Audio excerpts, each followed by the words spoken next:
1, 2, 3.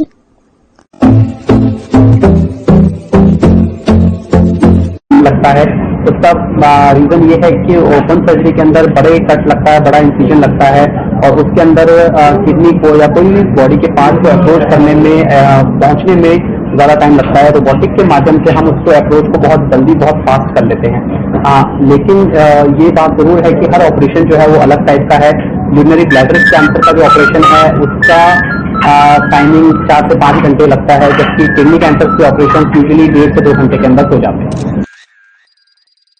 Cancer के पीड़ित लोगों के लिए खुशखबरी की खबर कैसे हो सकता है, इसका नई तकनीक से इलाज, इसके बारे में बताएंगे डॉक्टर धर्मेंद्र अग्रवाल। डॉक्टर धर्मेंद्र अग्रवाल ने एक पत्रकारिता वार्ता के दौरान बताया कि उन्होंने दंदन से जटिल कैंसर सर्जरी और रोबोट एडेड सर्जरी का परीक्षण दिया है और अब तक 550 से अधिक रोबोटिक सर्जरी कर चुके हैं।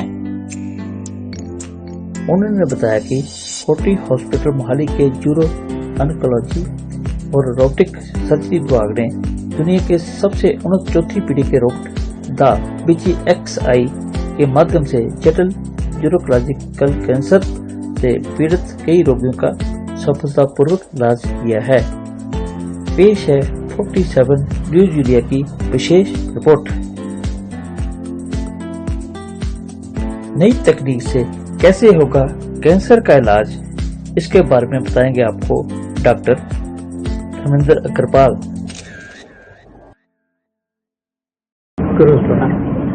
नमस्कार, मैं doctor Dharmendra Agarwal, consultant uro oncology and robotic surgery Fortis hospital Mohali से आज आप लोगों के बीच आया हूँ। रोबोटिक सर्जरी एक ऐसी एडवांसमेंट है जिससे यूरिनरी ब्लैडर, यूरिनरी सिस्टम की जितने भी कैंसर हैं उनका बहुत बेटर तरीके से ट्रीटमेंट आज की डेट में पॉसिबल हो गया है। आज हम आपके सामने कुछ ऐसे पेशेंट्स के इंफॉर्मेशन लेके आए हैं। एक हमारे पास पेशेंट आए 56 ईयर ओल्ड, जिनको उनकी ट्रांसप्लांट हुआ था 2018 में और उसके बाद उनकी ट्रांसप्लांट वाली किडनी के अंदर एक 3 सेंटीमीटर का ट्यूमर डेवलप हो गया था।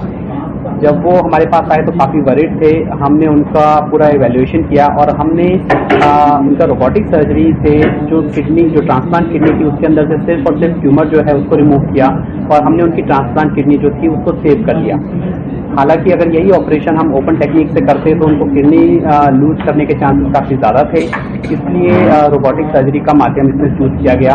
ऑपरेशन के बाद उनकी किडनी सेफ हो गई तो उनको कोई भी डायलिसिस की ज़रूरत नहीं पड़ी, दोबारा ट्रांसप्लांट का कोई रिस्क अब उनको नहीं है और आज वो ऑपरेशन से 4 से 5 महीने बाद अपनी नॉर्मल लाइफ विदाउट कैंसर अपनी नॉर्मल लाइफ जी रहे हैं। इसी तरीके से एक और पेशेंट हमारे पास आए जिनको यूरिनरी ब्लैडर यानी पेशाब की थैली के अंदर एग्रेसिव कैंसर डिटेक्ट हुआ। 2 बार ऑपरेशन करवाने के बाद भी उनका ये कैंसर जो था वो कम्प्लीटली क्योर नहीं हो पाया। जब वो हमारे पास आए तो हमने देखा कि उनका जो ट्यूमर है वो यूरिनरी ब्लैडर के मसल्स के अंदर यानी कि उनकी मांसपेशियों में जा चुका था और हमने उनका उनको सजेशन दिया कि हम उनका पूरा यूरिनरी ब्लैडर रिमूव करके पूरा यूरिन का रास्ता आँख से एक नया रास्ता अंदर पेट के अंदर ही बनाएंगे। यही भी ऑपरेशन, ये मेजर ऑपरेशन जो था वो भी रोबोटिक सर्जरी, रोबोटिक टेक्निक के माध्यम से हुआ और इस ऑपरेशन के बाद विदिन 10 आवर्स पेशेंट ने चलना फिरना एंड वॉकिंग स्टार्ट कर दिया और ऑपरेशन के बाद 2 दिन बाद खाना पीना स्टार्ट कर दिया और 5वें दिन तक उनको हॉस्पिटल से डिस्चार्ज भी कर दिया गया। आज कई महीने बाद वो अपनी नॉर्मल लाइफ विदाउट कैंसर जी रहे हैं और अपने नए यूरिन के रास्ते को मैनेज करने में उनको कहीं कोई तकलीफ, कोई दिक्कत नहीं आ रही है। इसी बात को एक्सरसाइज करने के लिए आज मैं आप लोगों के बीच आया हूँ कि जो मेजर कैंसर सर्जरीज हैं, स्पेशली जो यूरोलॉजिकल कैंसर सर्जरीज हैं like prostate cancer, urinary bladder cancer या फिर किडनी कैंसर, उनको रोबोटिक सर्जरी के माध्यम से बहुत अच्छे तरीके से किया जा सकता है। एंड किडनी कैंसर के अंदर मैक्सिमम टाइम हम ऑपरेशन करके किडनी को सेव कर सकते हैं, सिर्फ ट्यूमर को रिमूव कर सकते हैं। जो एक पुरानी टेक्निक थी जिसमें पूरी किडनी रिमूव की जाती थी वो आज की तारीख में न्यू मेडिकल एडवांसमेंट की वजह से मैंडेटरी नहीं है। किडनी को सेव करना भी एक बहुत ही वैलिड ऑप्शन है और किडनी को सेव करने से आपकी और पेशेंट की जो लाइफ है वो काफ़ी ज़्यादा बेटर रहती है। धन्यवाद। तो सारे इलाज पर कितना खर्चा आता है? देखिए, ऑपरेशन की जो अलग अलग कॉस्ट हैं, हर ऑपरेशन की कॉस्ट अलग अलग रहती है। हालांकि जो रोबोटिक सर्जरी है उसकी वजह से जो एक्स्ट्रा कॉस्ट आती है वो लगभग 1 लाख रुपए मशीन की एडवांसमेंट की वजह से एक्स्ट्रा कॉस्ट आती है सर्जरी के मुकाबले।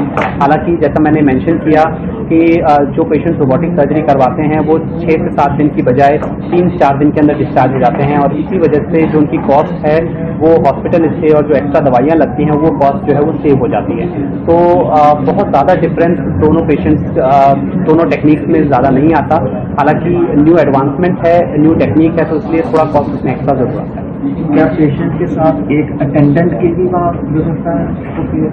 देखिए, पेशेंट ऑपरेशन के टाइम पे पेशेंट अकेले ही होते हैं, लेकिन पेशेंट के साथ रिश्तेदार, रिलेटिव्स, अटेंडेंट एक नहीं, अगर 2 रिलेटिव्स भी हैं तो उनके लिए अलाउड होता है रूम्स के अंदर, और जो भी रिक्वायर्ड हेल्प होती है वो पूरी हेल्प जो है हॉस्पिटल की तरफ से की जाती है। हालांकि रिलेटिव्स जो मेंटल सपोर्ट के लिए जो अपनी फैमिली मेंबर्स अपने साथ होते हैं उसका प्रोविजन जो है वो पेशेंट के साथ हमेशा रहता है। दोबारा उनके चांसेस तो नहीं देते? देखो, कैंसर अगर हम किडनी में कैंसर रिमूव करते हैं तो किडनी के अंदर जो हम कैंसर को, ट्यूमर को रिमूव करते हैं और किडनी को सेव करते हैं तो उसके अंदर हम उसको पूरे कैप्सूल यानी पूरी थैली के साथ निकालते हैं। उसमें हम किडनी को डैमेज किए बिना इस तरीके से ऑपरेशन करते हैं कि कैंसर का कोई भी सेल अंदर ना छूटे। तो ट्यूमर के दोबारा होने के चांसेस अगर पूरी किडनी निकाल दी जाए तो भी जितने होते हैं उतने ही ऑपरेशन पार्शियल नेफ्रेक्टमी सर्जरी के बाद भी, उतने ही चांसेस पार्शियल नेफ्रेक्टमी सर्जरी के बाद भी होते हैं। एक्स्ट्रा रिस्क जो है वो किडनी बचाने से ट्यूमर वापस होने का नहीं होता।